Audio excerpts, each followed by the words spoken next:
welcome you to the warm-up. We are at Perry High School, just outside of Commodore Field, with the head coach in his fourth season, Jesse Kill, also the athletic director. So this time of year, do you actually get to, that AD hat is off a little bit, and you're just all focused on football, or is the AD hat never off?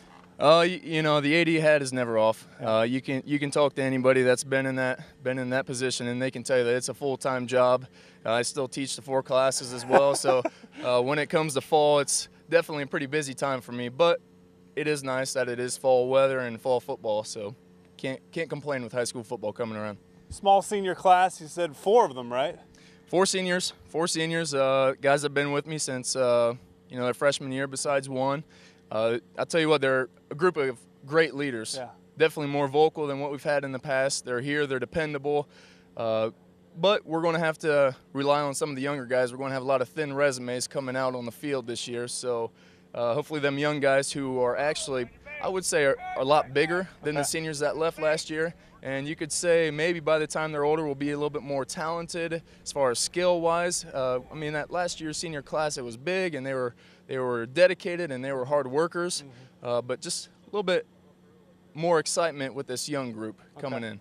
Is the excitement carrying over to 2-a-days, or are they a little drained at this point? It's day 2. We didn't start the last couple of days last week. We're not changing anything offensively or defensively. So and then they made that change pretty late in the season after I'd already made the summer schedule. So we're only on day 2, so it's still pretty. There's still some excitement in these guys right now. What have you learned as a coach, as a head coach, in your 3 years here that you've tried to, implement a little bit differently this year? I can tell you that from year 1, I've learned about everything. I don't know exactly how I made it through year 1, but each year you always take a little bit here and there, whether it's from a clinic or whether it's from a certain game. You learn something here and there. I would just say overall, there hasn't been a huge change from last year to this year, but from year 1 to here, the offense has progressed, the defense has progressed to things that we feel our team is better suited for, being a more athletic team as opposed to a big ground and pound team. We try to adjust our scheme so that way it helps us out. And these guys that have been through the program, do you feel like that's all they know at this point? Absolutely, and that's one of the best things. Being a 4th-year head coach, everybody that's that's involved in this program they know what to expect, and there have been the minor changes, but for the most part, the fundamentals, the base schemes, they haven't changed since year 1. Take us through some of those leaders individually who we're going to call their names on the sports report this year, and who we'll be looking forward to seeing. One of the guys that we'll have, who you'll probably call his name a few times. I don't want to give him too much credit because he's just standing over here. He might feel too good about himself. His name is R.J. King. He plays safety. He's been a 3-year starter. He is a ball hawk. You'll call his name several times, probably getting a few interceptions. I'm hoping he's around the 5 to 10 range, depending on how well he listens to me with that footwork. Another guy, we have a senior leader. He'll be our linebacker, middle guy in the middle, Austin Rush. Great guy, hardworking kid. He'll be the center for us on offense, just anchor the line, and great leader. We also have Jacob Lehman, the other senior. He's going to be on the offensive line as well, and on the defensive line. It's just good to have those seniors up in the trenches. What questions do you have for this team that you want to answer in those scrimmages, taking on Riverdale, St. Wendolin, Van Loo here in the preseason? How much them young guys are listening. And you don't find out to the scrimmage, do you? We won't find out to the scrimmage. Having 4 seniors, the majority of our team is going to consist of sophomores and juniors. Try not to put as many freshmen up on varsity as possible. So those sophomores and juniors, we'll see what they've been listening to and how well we've coached them. What kinds of things do you guys do during the summer to get ready for August? We lift the 3 days a week, and we do the speed day, so we go 4 days a week. We have our camp days where we focus primarily on the passing, which is something that we've been wanting to develop over the course of 4 years. Our passing has gotten a lot better. Passing went from, I think, maybe 100 yards a game to last year we were around 190 yards a game. Wow. So it's getting better. The passing percentage is going up. But as far as summer, just focus on a lot of the fundamental things that will carry over on Friday nights. You guys finished out the year well last year, winning 4 out of your last 6 games, good wins over USV. Riverside was a nice victory, 43-35, Jefferson Township, then Ridgemont to close out the year. A lot of seniors last year, so a lot of experience is gone, but do you feel like you can carry that over to this year? Absolutely. Anytime you end on that type of note, you got to give the guys credit, because to start off 0-4, and then they stuck with it, and they still kept working hard, and they practiced even harder in practice. They accepted the challenge.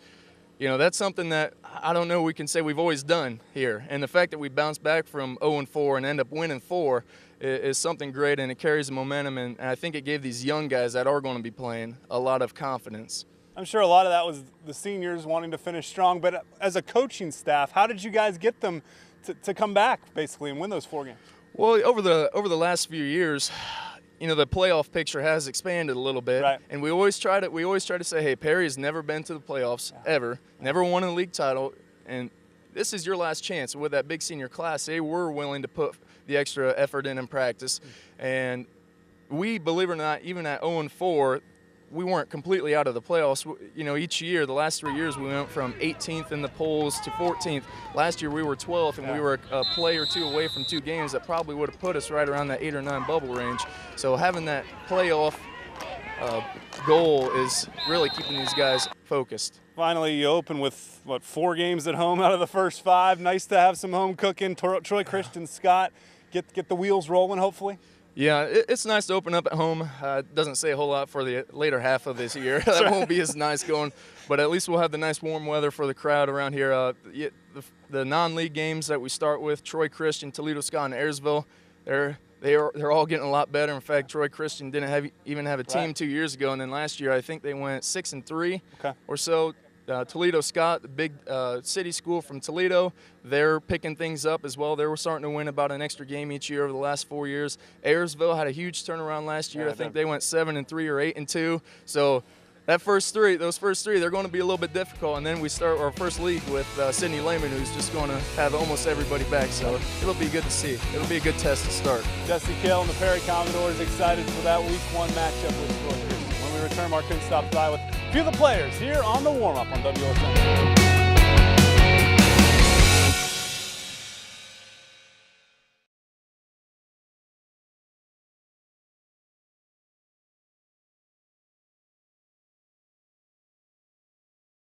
Welcome back to the warm-up at Perry High School. I'm Mark Kuntz, joined now by 3 of those Perry Commodore seniors, Austin Rush, RJ King, and Willie Harrison. Austin, let's start with you. Coach Kill had some good words to say about you. A small class of seniors.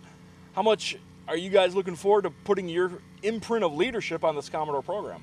Well, we're looking to put a lot. It's really right now we're just looking for a lot of young guys to step up, especially the juniors. We got a pretty decent junior-sized class, and we're just looking for them to step up right now and instill some of our leadership into them.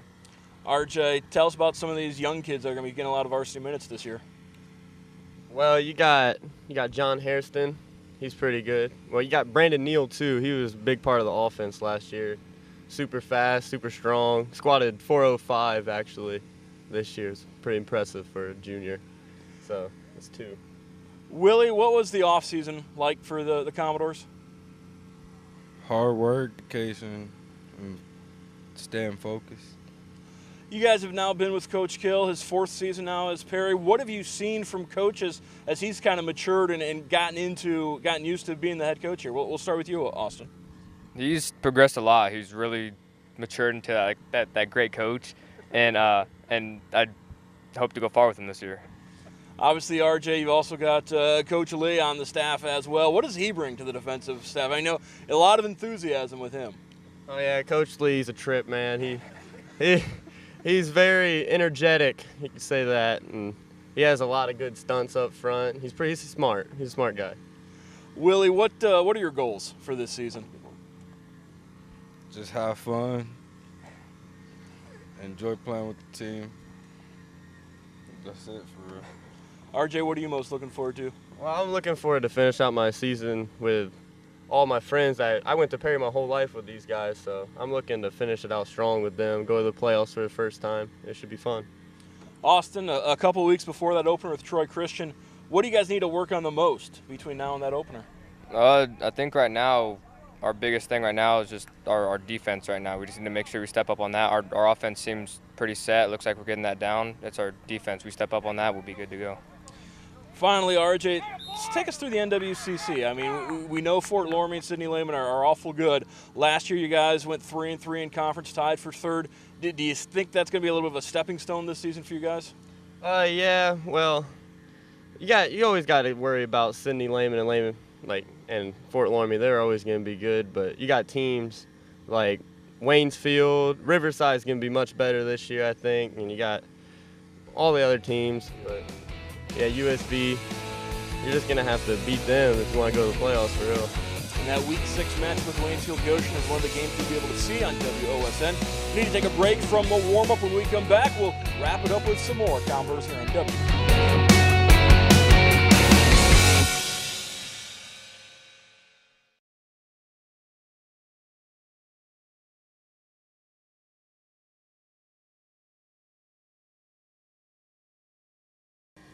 Welcome back to the warm-up, joined now by Sam Sanders, junior, Jacob Lehman, a senior on the line, and Kevin Allen, a junior on the offensive and defensive line. And Kevin, let's start with you.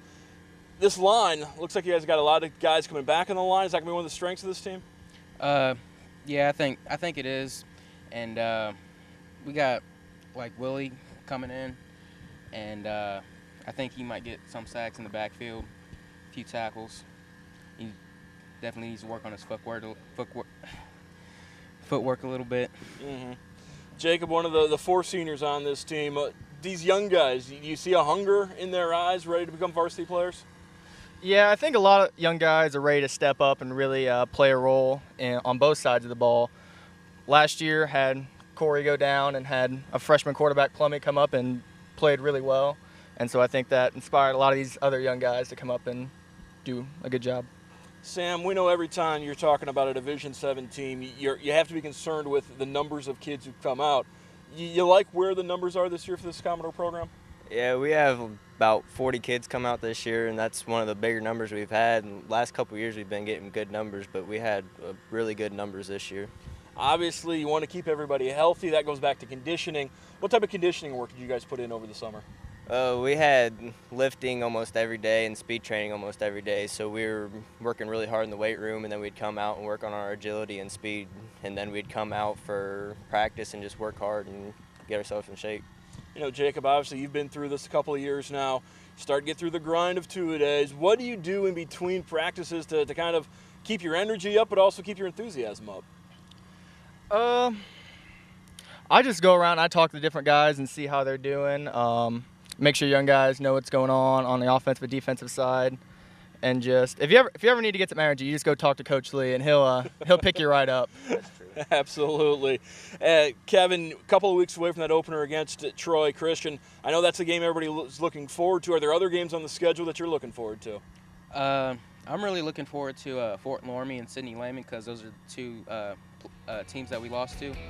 And I just hope that we can keep a good game with them and put some points on the board. All right, thank you very much, guys. That's going to do it for us tonight on the warm-up. I want to thank all of our guests, including Jesse Gill. For Andy Lynch, I'm Mark Koontz. See you next time on W.